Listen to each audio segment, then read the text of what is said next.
Raju P Nair, ഇവിടെ ആര്യാടൻ മുഹമ്മദിന്റെ കരാറിന്റെ കാലത്ത് 458 മെഗാവാട്ട് വൈദ്യുതി കരാറായിരുന്നു. കരാർ റദ്ദാക്കി.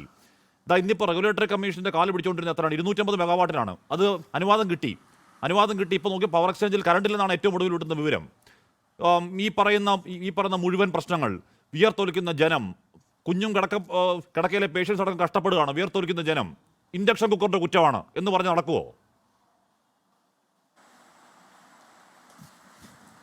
ഹാഷ്മി, ശ്രീ സുരേഷ് കുമാർ പ്രകോപിതനാവുന്നതിൽ എനിക്ക് വലിയ അത്ഭുതമൊന്നുമില്ല. ഞാൻ അദ്ദേഹത്തോട് ഐക്യദാർഢ്യപ്പെടുകയാണ്. അദ്ദേഹത്തോട് അനുകമ്പാപൂർവ്വം ഞാൻ ആ പ്രകോപനത്തേക്ക് ക്ഷമിക്കുകയാണ്. കാരണം ഈ കുറേ നാളുകളായിട്ട് പവർ കട്ട് എന്ന് പറഞ്ഞാൽ എന്താണെന്നറിയുമോ മക്കളെ എന്ന് ചോദിച്ച് നടന്നവരൊന്നും ചർച്ചയിലില്ല. ഹാഷ്മി, എന്തുകൊണ്ടാണ് CPM നേതാക്കന്മാരെ ചർച്ച? കാരണം അവരല്ലേ രാഷ്ട്രീയമായിട്ട് ഇതിൻ്റെ മറുപടി. കാരണം CPM-കാരെ നിങ്ങളെന്താ ചർച്ചയിൽ കൊണ്ടുവരാത്തത്? പകരം ആ ഡേർട്ടി വർക്ക് മുഴുവൻ ഇവന്മാർ കാണിച്ച ഇമാതിരി തെമ്മാടിത്തത്തിൻ്റെ PR മുഴുവൻ ന്യായീകരിക്കാൻ ഈ പാവം മനുഷ്യൻ കഴിഞ്ഞ ദിവസങ്ങളിലെല്ലാം ചാനലുകളിൽ നടക്കല്ലേ. എങ്ങനെ പ്രകോപിതരാവാതിരിക്കും? ഈ ന്യായീകരിക്കാൻ പറ്റാത്ത കാര്യങ്ങൾ വസ്തുതാവിരുദ്ധമായിട്ടും പൊരുത്തക്കേടും പറഞ്ഞ് ന്യായീകരിച്ചുകൊണ്ടിരിക്കുകയാണ് അദ്ദേഹം. സ്വാഭാവികമായിട്ടും അദ്ദേഹത്തിന് പ്രകോപിതരാവും, അദ്ദേഹം ഷൗട്ട് ചെയ്യും. നമ്മൾ അദ്ദേഹത്തെ പ്രകോപിതരാവാതെ ഇൻട്രോയിലുള്ള ഇൻട്രോയിൽ പറഞ്ഞ ചില കാര്യങ്ങൾ നമുക്ക് ജനത്തിനൊപ്പം നിൽക്കാൻ പറ്റുള്ളൂ, സർക്കാരിനൊപ്പം നിൽക്കാൻ പറ്റില്ല, കറണ്ട് കേസിനൊപ്പം നിൽക്കാൻ പറ്റില്ല, കഷ്ടപ്പെട്ട് ജനത്തിന് നിൽക്കാൻ പറ്റുള്ളൂ. അപ്പൊ അതിൽ അദ്ദേഹത്തിന് ഇഷ്ടമില്ലാത്ത കാര്യങ്ങൾ അദ്ദേഹം പറഞ്ഞിട്ട് കുഴപ്പമില്ല. നമ്മുടെ പ്രശ്നം എന്താണ്? നമ്മുടെ പ്രശ്നം ഇത് 40 ഡിഗ്രി മുകളിൽ ചൂട് പോകുന്ന പുഴുകുന്ന കാലമാണ്. ആ കാലം ഇൻഡക്ഷൻ കുക്കർ വെച്ചോണ്ടാണെന്ന് പറഞ്ഞാൽ പറ്റുമോ? അത് ന്യായമാണോ? കേക്ക് ഹാഷ്മി, ഞാനത് പറയാം. ഇൻട്രോ ഒന്നും അല്ല പ്രശ്നം. ഞാനും അദ്ദേഹം കൂടി ഇന്നലെ വേറൊരു ചാനലിൽ ചർച്ചയ്ക്കുണ്ടായിരുന്നു. അദ്ദേഹം ഞാൻ ദീർഘകാല കരാറിനെ സംബന്ധിച്ച് പറഞ്ഞു. ദീർഘകാല കരാറിനെ സംബന്ധിച്ച് പറഞ്ഞപ്പോഴത്തേക്ക് അത് റദ്ദ് ചെയ്തതിനെ സംബന്ധിച്ച് ഞാൻ പറഞ്ഞു. റദ്ദ് ചെയ്തതിനെ കുറിച്ച് പറഞ്ഞപ്പോഴത്തേക്ക് റൗണ്ട് ദ ക്ലോക്ക് എടുക്കുമ്പോൾ, ശരാശരി എടുക്കുമ്പോൾ ആ കരാർ നഷ്ടമായതുകൊണ്ടാണ് ആ കരാർ റദ്ദ് ചെയ്ത് അദ്ദേഹം ശക്തിയുക്തം വാദിച്ചു. ഞാൻ പിന്നീട് ചോദിച്ചു, അങ്ങനെ റദ്ദ് ചെയ്തത് കരാർ റൗണ്ട് ദ ക്ലോക്ക് ശരാശരി നഷ്ടമായതുകൊണ്ടാണെങ്കിൽ പിന്നെ എന്തിനാണ് ആ റദ്ദ് ചെയ്തുകൊണ്ട് സർക്കാർ തീരുമാനം എടുത്തെന്ന് വെച്ചപ്പോൾ അദ്ദേഹത്തിന് മറുപടിയില്ല. ജനങ്ങളുടെ മുമ്പിൽ കള്ളത്തരം പറഞ്ഞ് ന്യായീകരിക്കേണ്ടി വരുന്ന ഒരു പാവം മനുഷ്യന്റെ ഒരു പ്രശ്നമാണ് ഞാൻ പറഞ്ഞത്. അതുകൊണ്ട് ഞാൻ അതിലേക്ക് വിടുകയാണ്. അദ്ദേഹം ഇപ്പോൾ വളരെ കൃത്യമായിട്ട് ഇവിടെ നിന്നുകൊണ്ട് കുറെ കൺസംഷനിൽ കൂടുതലുണ്ടായ സംഭവത്തെ കുറിച്ചെല്ലാം പറഞ്ഞു. അദ്ദേഹം എന്തായാലും കൊണ്ടേ കെട്ടുന്നത് ഇൻഡക്ഷൻ കുക്കറിലാണ്. ശരി, ഇനി ഇൻഡക്ഷൻ കുക്കർ തൽക്കാലത്തെ വാദത്തിന് ഞാൻ വേണ്ടി അംഗീകരിക്കാം. ശ്രീ സുരേഷ് കുമാർ ഒന്ന് പറയും, കഴിഞ്ഞ 10 വർഷം കൊണ്ട് കേരളത്തിന്റെ വൈദ്യുതി ഉൽപാദനം എത്ര കൂട്ടാൻ പിണറായി വിജയൻ സർക്കാരിന് സാധിച്ചു? പവർ കട്ട് ഇല്ലാത്ത കേരളം എന്നുള്ള വലിയ PR ഇറക്കിയല്ലോ.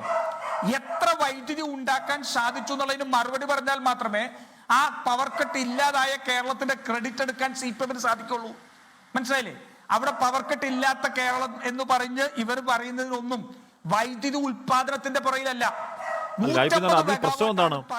അതിൽ ഞാൻ ആത്മാർത്ഥം ഇപ്പൊ സൈലന്റ് വാലി വിട്ടേക്ക്, അവിടെ പ്രശ്നമുണ്ട്. പക്ഷെ അതിരപ്പള്ളി വയബിളായ പ്രൊജക്റ്റ് ആയിരുന്നു. കാര്യം ടർബൈൻ താഴെയാണ്. അപ്പോഴത്തേക്ക് ഉടനെ എല്ലാവരും ഇറങ്ങിയില്ലേ അതിനെതിരെ? ഞാനതിൽ രാഷ്ട്രീയം കാണുന്നില്ല. എല്ലാവരും ഇറങ്ങി, നിങ്ങളുടെ കൂട്ടത്തിലുള്ളവരും ഇറങ്ങി, പ്രതിപക്ഷ നേതാവ് അടക്കം അതിനെതിരാണെന്ന് എനിക്ക് തോന്നുന്നു. എല്ലാവരും ഇറങ്ങി. എങ്ങനെയാണെന്ന് ഇവിടെ വൈദ്യുതി ഉൽപ്പാദിപ്പിക്കുക? ഇല്ല, ഞാൻ ഹാഷ്മി, പരിസ്ഥിതി വാദമൊക്കെ ഉണ്ട്, അതിനകത്തൊന്നും യാതൊരു തർക്കവും ഇല്ല. അതൊക്കെ തീർച്ചയായിട്ടും ഒരു ബാലൻസിൽ മാത്രമേ പോകാൻ പറ്റുള്ളൂ. അല്ലാതെ ഞങ്ങളെ സംബന്ധിച്ചിടത്തോളം ഏതെങ്കിലും ഒരു വിഷയം വരുമ്പോൾ കരണം തിരിഞ്ഞിറങ്ങി. ഇപ്പൊ അതിരപ്പള്ളിക്കെതിരെ സമരത്തിനിറങ്ങിയതിൽ CPM ഉണ്ടായിരുന്നല്ലോ. പക്ഷെ അതിരപ്പള്ളി അധികാരത്തിലേക്ക് വന്നപ്പോൾ അതിരപ്പള്ളി നടത്താൻ വേണ്ടി മുൻകൂട്ടി ഇറങ്ങിയവരാണ്. ഞങ്ങൾക്ക് ഇരട്ടത്താപ്പില്ല. ഞങ്ങൾ പരിസ്ഥിതിവാദം ഉണ്ടെങ്കിൽ ആ പരിസ്ഥിതിവാദത്തെ സംബന്ധിച്ച് ഞങ്ങൾ ഉറച്ചു നിൽക്കും. ഞാൻ ചോദിക്കുന്നത് അതിരപ്പള്ളിയെ സംബന്ധിച്ച വിധമില്ല. 150 മെഗാവാട്ട് വൈദ്യുതി മാത്രം ഉണ്ടാക്കാൻ വേണ്ടി കഴിഞ്ഞ 10 വർഷക്കാലമായിട്ട് ഉണ്ടാക്കിയ പ്രോജക്റ്റിൽ 75 മെഗാവാട്ട് മാത്രമേ ഇപ്പോഴും അവർക്ക് എത്താൻ സാധിച്ചുള്ളൂ. ആ പോരായ്മ ഏത് ഇറാൻ US യുദ്ധത്തിന്റെ തലയിൽ കെട്ടിവെക്കും ശ്രീ സുരേഷ് കുമാർ? ഞാൻ ചോദിക്കട്ടെ, കേരളത്തിൽ പുറപ്പുറം സോളാർ എന്ന് പറഞ്ഞുകൊണ്ട് പല സ്ഥലങ്ങളിലും ജനങ്ങൾ പൈസ ഇൻവെസ്റ്റ് ചെയ്ത് അവർ സോളാർ പദ്ധതികൾ തുടങ്ങി വെച്ചു.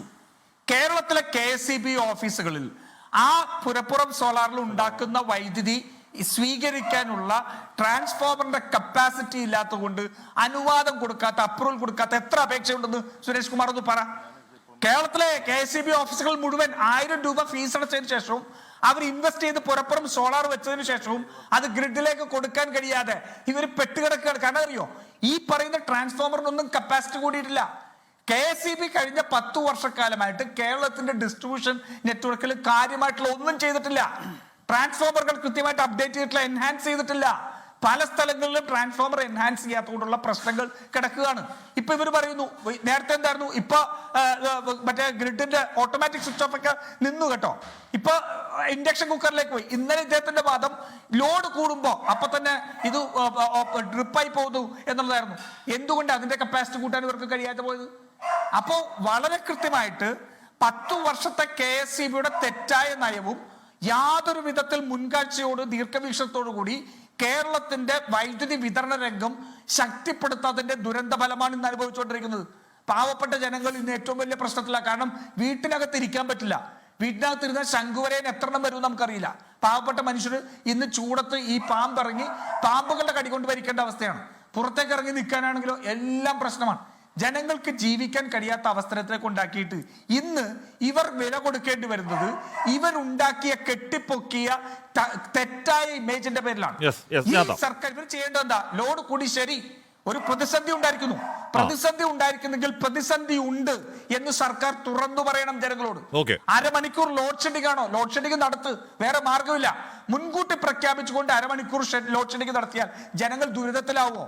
ദുരിതത്തിലാവും. പക്ഷെ ദുരിതത്തിന്റെ എമൗണ്ട് കുറയ്ക്കാമല്ലോ. ചെയ്തുകൊണ്ടിരിക്കുന്ന സമയത്ത് പെട്ടെന്ന് കറണ്ട് പോകുന്ന ഒരു സംവിധാനം ഇത് കുറയ്ക്കാമല്ലോ. അല്ലെങ്കിൽ മനുഷ്യന് അതനുസരിച്ച് അവരുടെ ജീവിതം പ്ലാൻ ചെയ്യാലോ. അതിന് പകരം ഇവർ കെട്ടിപ്പുണ്ടാക്കിയ വ്യാജ ഇമേജ് സംരക്ഷിക്കാൻ വേണ്ടി ജനങ്ങൾക്ക് മുന്നറിയിപ്പ് കൊടുക്കാതെ ഇന്ന് പവർ കട്ട് നടപ്പായിക്കൊണ്ടിരിക്കുക. എന്നിട്ട് അതിന് ഞങ്ങളിട്ട കളസം നിങ്ങളിട്ട കളസം ഞങ്ങളിട്ട ബർമുഡ എന്ന് പറയുന്ന പോലെ പവർ റെസ്ട്രിക്ഷൻ ആണ്.